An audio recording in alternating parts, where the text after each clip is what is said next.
One. बिस्मिल्लाहिर्रहमानिर्रहीम। अस्सलामु अलैकुम। मैं हूं फ़हीम अख्तर, एक नए व्लॉग के साथ हाज़िर खिदमत हूं। आज मैं इस वक्त इलेक्शन कमीशन ऑफ पाकिस्तान के बाहर मौजूद हूं।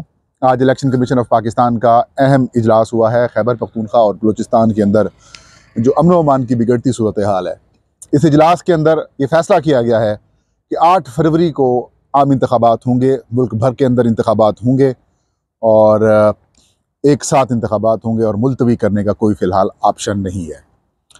लेकिन इलेक्शन कमीशन ऑफ पाकिस्तान परेशान है। इलेक्शन कमीशन ऑफ पाकिस्तान परेशानी का शिकार है और ऐसी खौफनाक परेशानी का शिकार है कि उसका जो इख्तिताम है वो खुदा न खास्ता किसी डिज़ास्टर की तरफ भी हम जा सकते हैं। इजलास का अहवाल भी बताऊंगा और इलेक्शन कमीशन ऑफ पाकिस्तान की एक ऐसी हरकत का भी मैं आपको आज बताऊंगा जिससे कुछ चीज़ें क्लियर हो जाएंगी कि क्या वाकई पाकिस्तान के अंदर इंतखाबात हो रहे हैं या फिर नहीं हो रहे और उसका मकसद क्या है। सबसे पहले तो नाज़रीन, बदकिस्मती से बलूचिस्तान और खैबर पख्तूनख्वा जो कि पाकिस्तान की तमाम तर तारीख़ के अंदर बदतरीन दहशतगर्दी का शिकार ये सूबे रहे हैं और उनकी आवाम रही है, और अभी भी 8 फरवरी के आम इंतखाबात से पहले एक जो नई लहर सामने आई है खैबर पख्तूनख्वा और बलूचिस्तान के अंदर। बलूचिस्तान के अंदर कोई सियासी जमात महफूज नहीं है, कोई सियासी लीडर जो है वो भी महफूज नहीं है। उनके दफातर के ऊपर अटैक्स किए जा रहे हैं, उनकी रैलियों के ऊपर अटैक किए जा रहे हैं, जो जलसा जुलूस वगैरह करते हैं वहाँ पर भी उनको थ्रेट है। और अमली तौर के ऊपर जो इतलात सामने आ रही हैं उनके मुताबिक जो उम्मीदवार हैं वो अपनी इंतखाबी मुहिम चलाने के हवाले से शदीद परेशानी का शिकार हैं, खौफजदा हैं। घरों के अंदर आलमोस्ट यूँ समझ लें कि उनकी मैसूर वाली सूरत हाल है। टेलीफोन के ऊपर तो कैंपेन्स की जा रही हैं, लेकिन जो ऑन ग्राउंड फील्ड के अंदर जाकर जलसे जुलूस वाली सूरत हाल है वो नहीं है। और हैरान कुन तौर पर इलेक्शन कमीशन ऑफ पाकिस्तान का जो पोलिंग स्कीम आई थी और पोलिंग स्कीम के बाद उन्होंने सेंसिटिव और मोस्ट सेंसिटिव पोलिंग स्टेशन का जो डेटा जारी किया है उसके मुताबिक तकरीबन 81% जो पोलिंग स्टेशन हैं बलूचिस्तान के वो सेंसिटिव या फिर मोस्ट सेंसिटिव पोलिंग स्टेशन हैं। सिर्फ 19 से 20% पोलिंग स्टेशन ऐसे हैं जिनको आप नॉर्मल कह सकते हैं, लेकिन वहाँ पर भी दहशतगर्दी के खतरात के थ्रेट्स मौजूद हैं। यही सूरत हाल खैबर पख्तूनख्वा के अंदर है। खैबर पख्तूनख्वा के पहाड़ी इलाकों में बर्फ़बारी का भी सीज़न शुरू हो चुका है और गुज़श्ता रोज़ तहरीक इंसाफ के एक रहनुमा जो कि बजोड़ से उम्मीदवार थे आज़ाद हैसियत के अंदर, PTI का वो हिस्सा थे लेकिन उनको टिकट नहीं दिया गया था, वो कैंपेन कर रहे थे और उन पर कातलाना हमला हुआ और वो शहीद हो गए उसके अंदर। इसके अलावा एक और सूबाई असम्बली का हल्का था, वहाँ पर भी यही इतलात सामने आई और आज के ही दिन 3 से 4 ऐसे अटैक्स हुए हैं बलूचिस्तान के अंदर जो कि बड़े खौफनाक किस्म के थे। और उसके ऊपर सारी सूरत हाल के ऊपर इलेक्शन कमीशन ऑफ पाकिस्तान में आज इजलास हुआ। इस इजलास की सदारत chief election commissioner Sikandar Sultan Raja ने की। इजलास में इलेक्शन कमीशन के मेंबरान, निगरान वज़ीर दाखिला गौहर एजाज, सेक्रेटरी दाखिला, chief secretary Khyber Pakhtunkhwa Balochistan, IG police Balochistan और खैबर पख्तूनख्वा शरीक हुए और खुफिया एजेंसियों के जो हुकाम हैं उन्होंने भी शिरकत की। इस इजलास के अंदर शदीद तशवीश का इजहार किया गया। इलेक्शन कमीशन ऑफ पाकिस्तान ने जो अपनी प्रेस रिलीज जारी की, शदीद तशवीश का इजहार किया गया कि जो दहशतगर्दी और बदअमनी हो रही है इन दोनों सूबों के अंदर, और इलेक्शन कमीशन ने इसको भी चैलेंज करार दिया और ये कहा कि एक चैलेंजिंग सूरत हाल है और ख़तरा करार दिया इलेक्शन कमीशन ने दहशतगर्दी को। लेकिन हौसला अफजा बात यह है कि इलेक्शन कमीशन ने कहा कि हम आम इंतखाबात वक्त के ऊपर 8 फरवरी को ही कराएंगे। अब 8 फरवरी को इंतखाबात बंदूक की निगरानी के अंदर होंगे। बंदूक जो है वो सिक्योरिटी देगी, वो सिक्योर करेगी, और ऐसे अंदर आप ख़ुद बताएं कि क्या फ्री फेयर इलेक्शंस पॉसिबल हो सकेंगे? क्या ये जो सारी हरकत की जा रही हैं इससे क्या टर्न आउट मुतासिर होगा या नहीं होगा? ये एक बड़ा सवाल है। टर्न आउट यकीनन मुतासिर होगा। जितने भी आप बड़े फने खान बन जाए नाज़रीन, जितने भी फने खान आप बन जाएं, जब बात आपकी ज़ात की और आपके रिश्तेदारों की, अहले खाना की आएगी तो आप भी सिक्योरिटी के लिए कहेंगे, आप भी परेशानी का शिकार होंगे। और यही सूरत हाल इस वक्त इलेक्शन कमीशन ऑफ पाकिस्तान की जानिब से जो इंतखाबात करवाए जा रहे हैं 8 फरवरी को, वो टारगेट किए जा रहे हैं बलूचिस्तान और खैबर पख्तूनख्वा को। खैबर पख्तूनख्वा में जो इतलात सामने आ रही हैं, तहरीक इंसाफ के जो नामजद करदा आज़ाद उम्मीदवार हैं वो बड़ी तादाद में वहाँ पर उनकी पोजीशन बहुत बेहतर है। ना सिर्फ उनकी पोजीशन बेहतर है बल्कि वो जीतने की पोजीशन के ऊपर आ चुके हैं। और अगर इस किस्म की सूरत हाल होगी, खौफ का आलम होगा, परेशानी होगी, दहशतगर्दी के खदशात होंगे, ऐसे में टर्न आउट जो है वो कम होने का इम्कान भी मौजूद है। तो बहरहाल इलेक्शन कमीशन ने यह हुक्म दिया है चीफ सेक्रेटरी खैबर पख्तूनख्वा और चीफ सेक्रेटरी बलोचिस्तान और आईजीज़ दोनों को कि आपने तमाम उम्मीदवारों को सिक्योरिटी फराहम करनी है। एक्स्ट्रा ऑर्डनरी किस्म के आपने जो है वो इकदामात करने हैं। वोटर से लेकर जो उनके सपोर्टर्स हैं और जो उम्मीदवार हैं उनको सिक्योरिटी फराहम करनी है।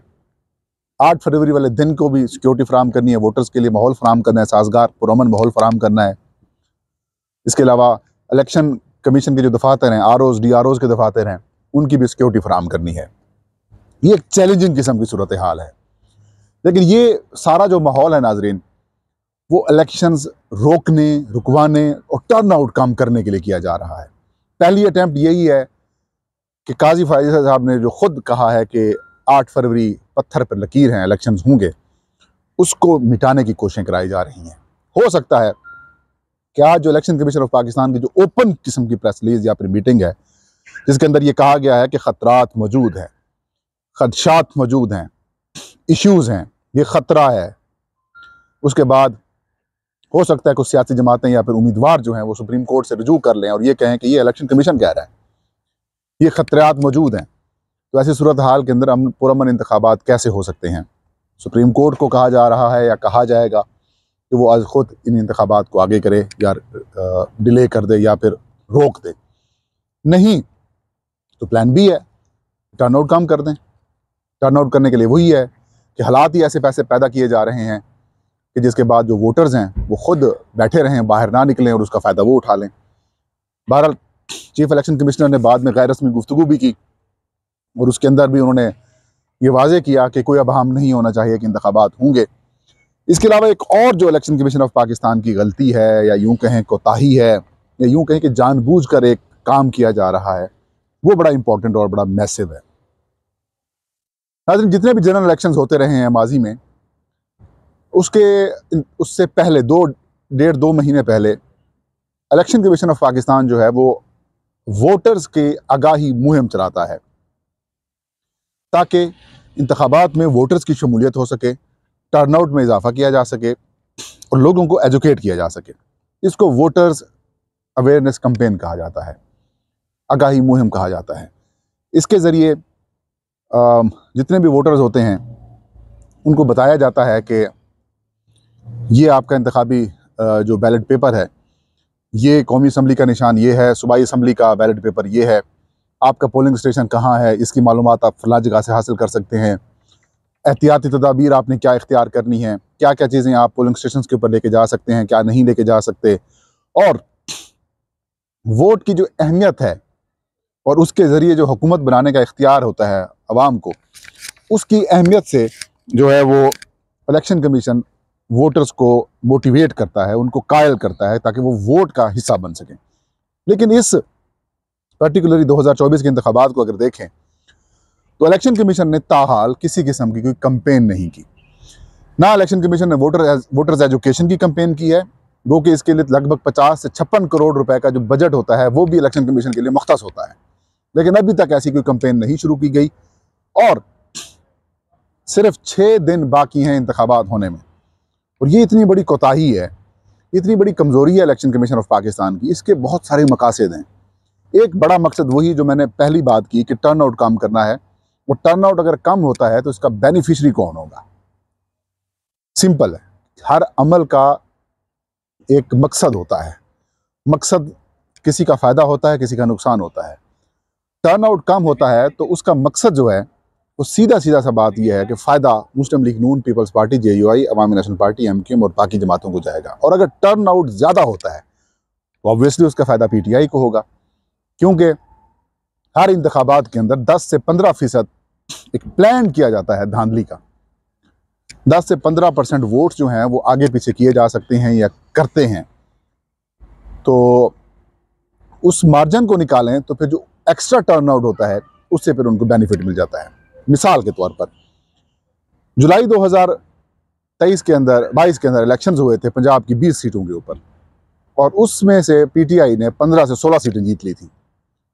बताया यह गया कि 20% तक धांधली का प्लान किया गया था, लेकिन जब टर्नआउट ज़्यादा हुआ तो वो 20% की जो धांधली का प्लान था वो बढ़ गया, वो ख़त्म हो गया और पीटीआई जीत गई। अब यही काम तहरीक इंसाफ को रोकने के लिए ये हरकतें की जा रही हैं, और इसके बहुत सारे पहलू हैं, एंगल्स हैं। एक, अमन व अमान की ख़राब सूरत हाल पैदा कर देना कि लोग डिमोरलाइज हो जाएं, डीमोटिवेट हो जाएं। फिर इलेक्शन से चंद दिन पहले जल्दी में ट्रायल करना तोशाखाना केस का या फिर वो साइफर केस का, उसके अंदर सज़ा दे दी गई ताकि लोगों को, वोटर्स को, इमरान खान और पीटीआई के जो हामी लोग हैं उनको ये पैगाम दिया जाए कि Imran Khan is no more, Tehreek Insaf is no more. बल्ले का निशान छीन लेना, आज़ाद डिक्लेयर कर देना उम्मीदवारों को, और उनके लिए साजगार माहौल ना देना, ये सारी चीज़ें जो हैं अगर इनको लिंक करें तो ये भी जो इकदाम है कि वोटर्स कंपेन नहीं की गई, एजुकेशन कंपेन, उसका भी यही मकसद है कि तहरीक इंसाफ के लोग डीमोरलाइज हो जाएं, डीमोटिवेट हो जाएं और वो इंतखाब के लिए ना आएँ, और फिर नवाज शरीफ साहब का जो ख्वाब है वो पूरा हो सके। लेकिन इसके बावजूद जो इतलात सामने आ रही हैं उसके मुताबिक तहरीक इंसाफ के जो आज़ाद हैसियत के अंदर उम्मीदवार जो मैदान में सामने आए हैं वो कम अज़ कम 165 से ज़्यादा कौमी असम्बली की नशिस्तों के ऊपर जो हैं वो टॉप पे ऊपर हैं, वो जीतने की पोजीशन के ऊपर हैं, और यही जो खौफ है ये इन सब को खाए जा रहा है। बहरहाल 8 फरवरी को अब अगर इलेक्शंस होते हैं, जिसके इम्कानात फ़िलहाल भी खदशात मौजूद हैं, ये वाहिद इंतखाबात होंगे पाकिस्तान के आम इंतखाबात की तारीख़ के अंदर, क्योंकि एक हफ़्ता पहले भी ये खदशात पाए जाते हैं कि भाई इलेक्शंस नहीं होने वाले या होने वाले हैं।